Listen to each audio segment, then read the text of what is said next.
Shalom, shalom, bien-aimés dans le Seigneur. Que l'amour de Dieu,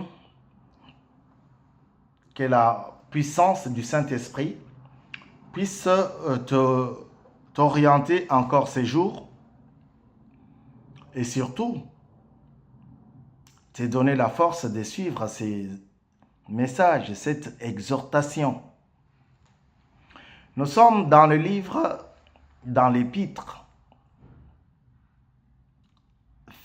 envoyé à Philémon. Mais Philémon n'est plus. Philémon, c'est toi et c'est moi.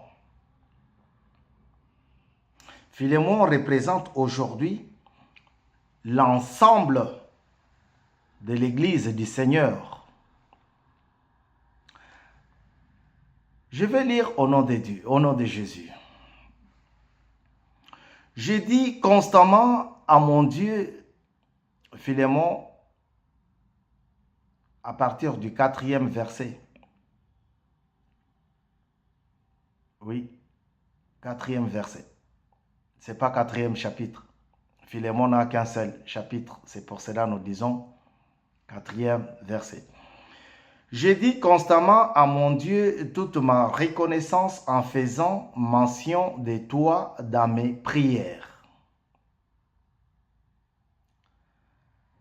Car j'entends parler de ta foi dans le Seigneur et de ton amour pour tous les saints.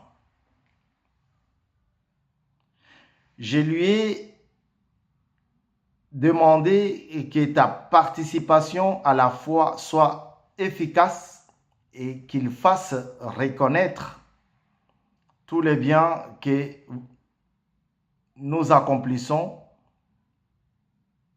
pour la cause de Jésus-Christ. Amen. Philémon, c'est un chrétien comme toi et moi. Mais il avait beaucoup de biens.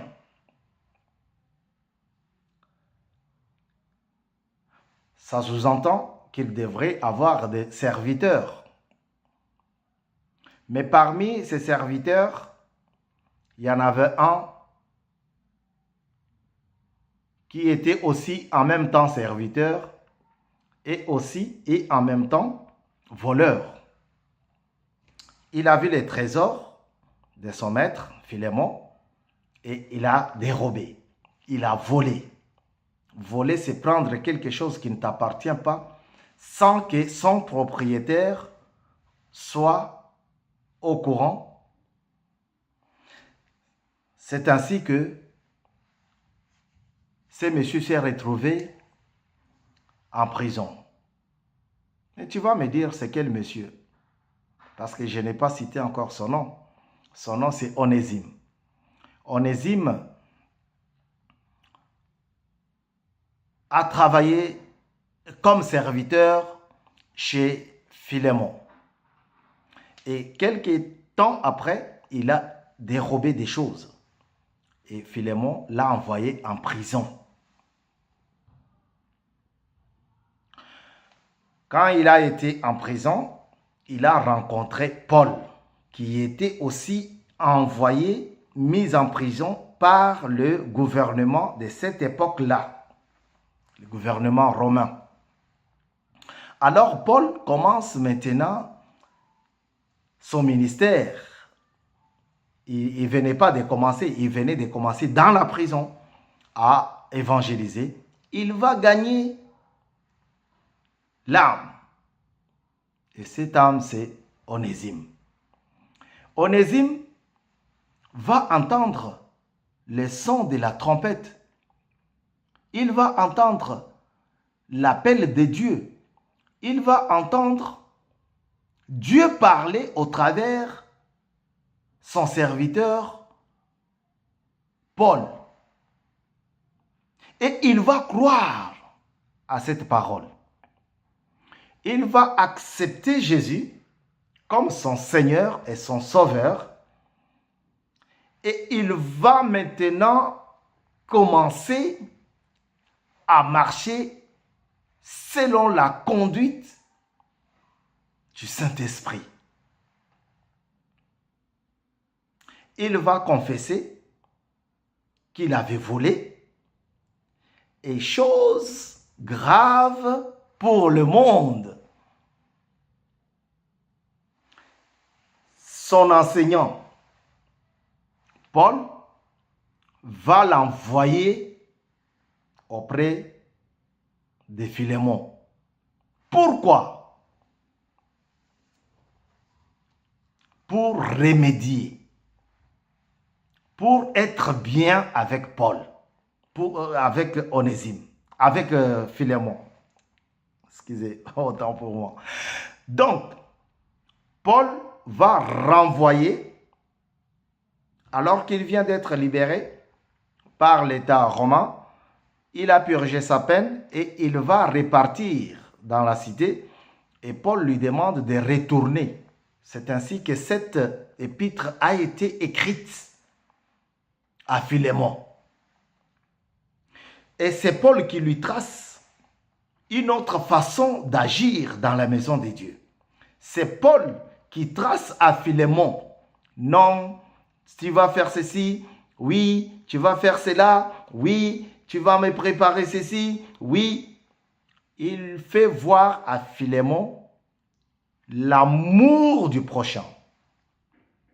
Cet amour qui nous manque tous les jours. Il va tracer les limites d'une église. Les limites qui ont été effacées aujourd'hui. Qui sont effacées aujourd'hui. Frère, tu veux que Dieu restaure ta vie? Reviens dans la maison de Dieu. Regarde, tu viens à l'église, ça fait très longtemps que tu es dans le Seigneur, mais tu n'as pas encore confessé publiquement ton péché. Moi, j'étais voleur. Moi, j'étais bandit. Moi, j'étais violeur. Moi, j'étais escroc. Moi, j'étais... On n'a pas fait ça publiquement. C'est pour cela que Dieu nous met à cœur ces passages qui peuvent nous aider à confesser. Malgré notre temps dans la maison de Dieu, nous n'avons pas un cœur ouvert. Malgré notre temps, nous ne sommes pas capables d'accueillir celui qui nous a mis le couteau dans le dos hier.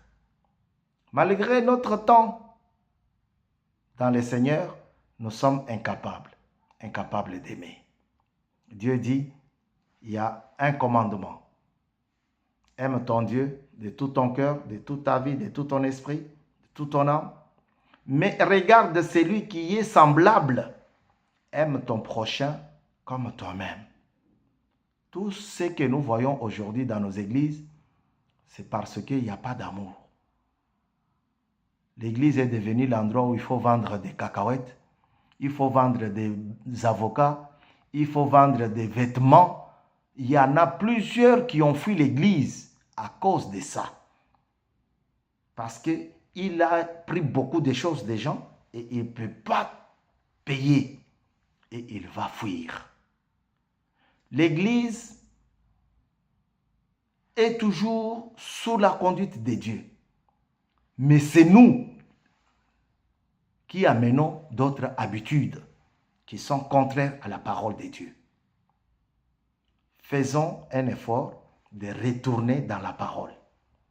Beaucoup de choses ont été tordues, mais Dieu veut que nous puissions revenir, comme Paul a envoyé Onésime dans la maison qu'il avait volée. Frère, qui peut le faire aujourd'hui? C'était ça l'ombre des choses que Christ lui-même devrait faire, que Christ lui-même a fait. C'est l'ombre des choses que Christ a montrées. Toute cette belle histoire est faite, a été écrite par révélation. C'est ce que Jésus avait fait, c'est ce qu'on a montré à Philémon. Accueille l'étranger, accueille l'immigré, accueille l'orphelin, accueille la veuve. et Dieu te bénira. Accueille même celui qui t'avait insulté. Dieu te bénira. Accueille-le. Que Dieu te bénisse et te rende fructueux dans sa maison. Au nom de Jésus. Amen.